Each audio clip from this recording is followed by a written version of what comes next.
carne se tornou como a carne de um menino e ficou purificado. Aleluia. Ó Senhor da glória, eu quero neste momento, ó Deus, rogar a Ti a bênção sobre este momento, Senhor, porque nós estamos aqui, Senhor, e o Senhor já está nesta casa.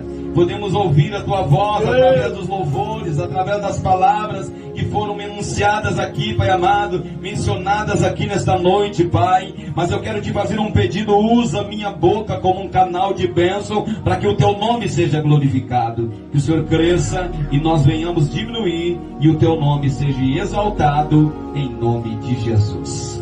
Amém. Amém, amados. Louvado seja o nome do nosso Deus.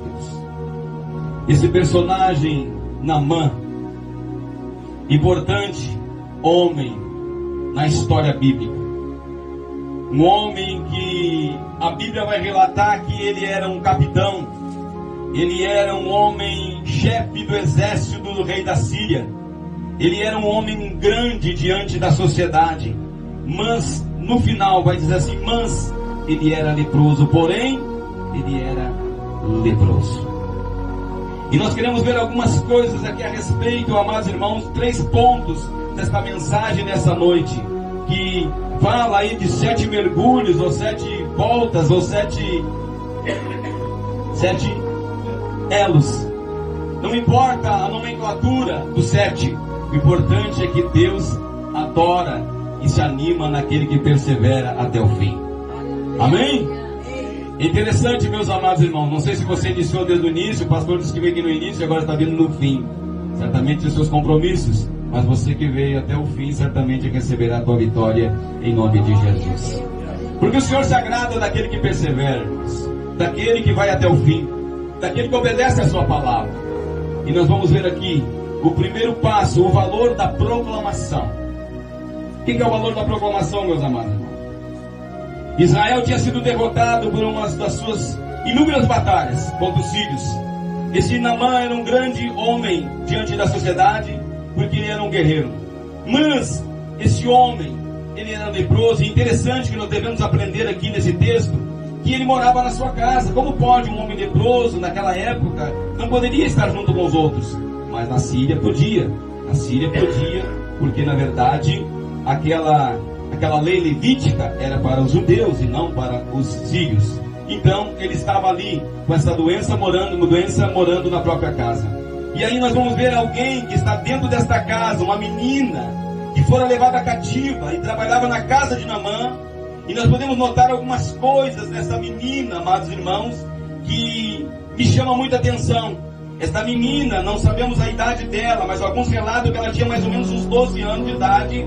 E eu fico imaginando a dificuldade dessa menina morando numa casa onde um homem é leproso. Ele está morando numa casa longe da sua família, numa terra estranha e ainda numa cidade onde todo mundo era idólatra. Essa menina, meus amados irmãos, tinha todos os motivos de ter uma vida de sofrimento e de dor. Ela tinha todos os motivos, meus amados irmãos, de viver uma vida de depressão, de derrota, sentindo pena de si própria. Não, meus amados irmãos, apesar de ser escrava, ela sente o peso da doença de Naamã. E ela vai pensar: o meu servo, o meu Senhor, está sofrendo. Ela não pensou no sofrimento dela, ela pensou no sofrimento do seu Senhor. Muitas vezes, nós, amados irmãos, nós, em vez de pensar uns nos outros, nós começamos a pensar somente em nós. Eu sou um pobre coitado, porque eu passei por tantas coisas na minha vida. Eu passei por isso, eu passei pelo aquilo, eu passei por isso, eu passei pelo aquilo. Amados, tem muitas pessoas passando pior do que você está passando por esse mundo todo. Jesus não olhou para mim, não olhou para minhas falhas, não olhou para os meus erros, mesmo assim Ele se entregou por mim e se entregou por ti, meus amados irmãos. Se Ele fosse olhar para mim do jeito que eu era, Ele jamais se entregaria por mim. E certamente muitos que estão aqui jamais se entregariam, porque todos nós somos pecadores remidos, lavados pelo sangue de Jesus. Mas outrora nós andávamos desgarrados como ovelhas sem pastor, mas Ele se entregou por mim e por você.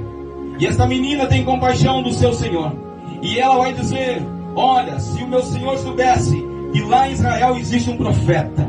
Lá tem Deus. Aleluia. E interessante, meus amados irmãos, que esta menina fala isso com tanta convicção, com tanta determinação.